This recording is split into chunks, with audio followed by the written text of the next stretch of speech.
everyone, welcome back to another episode of Webtech Tutorial. In today's tutorial video, I'm going to guide you through how to fix your Instagram story quality on your iPhone. Is your Instagram story photo or video a bad quality after you upload it? If so, then keep watching the video till the end. Don't forget to subscribe to our channel by hitting the subscribe button. Also press the notification bell icon so that YouTube will notify you whenever we post a new video. Start by going to your Instagram application and make sure you're logged into your account. Go to the profile icon at the bottom right corner and tap it on. From your profile page, tap on the three lines at the top right hand corner and then click on Settings. Here, go to Account and tap it on under Settings.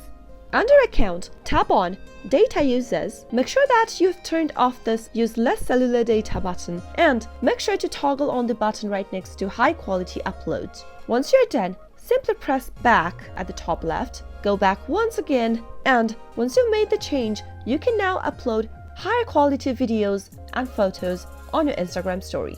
That was how you can do it. I hope the tutorial was helpful to you. If it was, go ahead and give us a thumbs up. Comment down below in the comment box if you have anything to say to us. I'll be back soon with more tutorial videos. Thanks for watching.